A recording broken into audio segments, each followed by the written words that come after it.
रुक करते हैं खबरों का। 16 और 17 फरवरी को देश के सभी प्रदेशों के जल नीतिकारों की जुटान होने वाला है और उत्तर प्रदेश न सिर्फ इसकी मेजबानी करेगा बल्कि एक मायने में इनका अगुवा और रणनीतिकार भी होगा। यूपी का नेतृत्व सही हाथों में होने से प्रदेश अब पूरी तरह से बदल चुका है और योगी आदित्यनाथ की कुशल नीति और बेहतर प्रबंधन से प्रदेश लगातार विकास के पथ पर आगे बढ़ रहा है और दूसरे राज्यों के लिए उत्तर प्रदेश नजीर बन रहा है।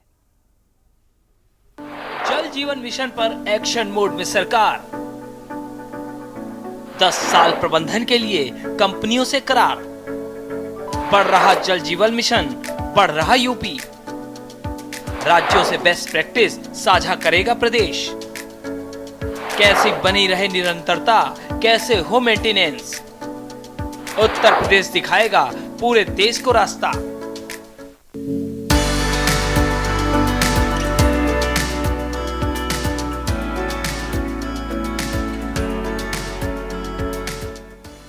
सोलह और 17 फरवरी को लखनऊ में देश के सभी प्रदेशों के जल नीतिकार जुटने वाले हैं। उत्तर प्रदेश न केवल इसकी मेजबानी करेगा बल्कि दूसरे नजरिए से देखें तो उत्तर प्रदेश इनका अगुवा भी होगा। उत्तर प्रदेश एक सत्र में सभी राज्यों के प्रतिनिधियों को रास्ता दिखाएगा कि कैसे उसके नक्शे कदम पर चलकर जल जीवन मिशन की निरंतरता को हमेशा बनाए रखा जा सकता है। जिस सत्र में उत्तर प्रदेश जल जीवन मिशन की अपनी बेस्ट प्रैक्टिस अन्य राज्यों के साथ साझा करेगा, उसकी अध्यक्षता नमामि गंगे और ग्रामीण जल संसाधन विभाग के प्रमुख सचिव अनुराग श्रीवास्तव करने वाले हैं। यूपी में केंद्र के सहयोग से चलने वाली योजनाओं में ज्यादातर के साथ ये समस्या आती है कि परियोजना पूरी होने के बाद इनकी निरंतरता कैसे बनाई रखी जाएगी, इसका मेंटेनेंस कैसे होगा। योगी सरकार में उत्तर प्रदेश ने जल जीवन मिशन के लक्ष्यों में सबसे तेज आगे बढ़ने के साथ ही इस दिशा की तरफ भी काम करना शुरू कर दिया है। यूपी ने इस परियोजना में काम करने वाली कंपनियों के साथ 10 साल का करार किया। ये करार इस बात का है कि वे 10 साल तक इस परियोजना को चलाएंगे, 10 साल तक परियोजना का प्रबंधन करेंगे और प्रबंधन और मेंटेनेंस के कामों में स्थानीय लोगों की मदद लेंगे। यही वजह है कि जल जीवन मिशन के तहत क्षेत्र विशेष के ग्रामीणों को प्रशिक्षण दिया गया है। प्लम्बरिंग समेत जल आपूर्ति में इस्तेमाल होने वाले दूसरे हुनर भी सिखाए गए हैं, जिससे लोकल स्तर पर रोजगार सृजित होगा। वहीं स्थानीय स्तर पर लोग एक अनुभवी कंपनी के साथ भविष्य में काम करने का हुनर भी सीखेंगे। 10 साल बाद जल समितियों के हवाले योजना। जल जीवन मिशन ने ग्रामीणों को मिलाकर जल समितियां गठित की हैं। जब तक कंपनी देखभाल करेगी, ये भी उससे जुड़े रहेंगे। परियोजना का लाभ ग्रामीणों को ही मिलना है, लिहाजा वे इसका प्रबंधन संभालने के इच्छुक भी होंगे और अपनी जिम्मेदारी भी समझेंगे। 10 साल तक समितियां अनुभवी कंपनियों की देखरेख में परियोजना के प्रबंधन के गुर सीखेंगी।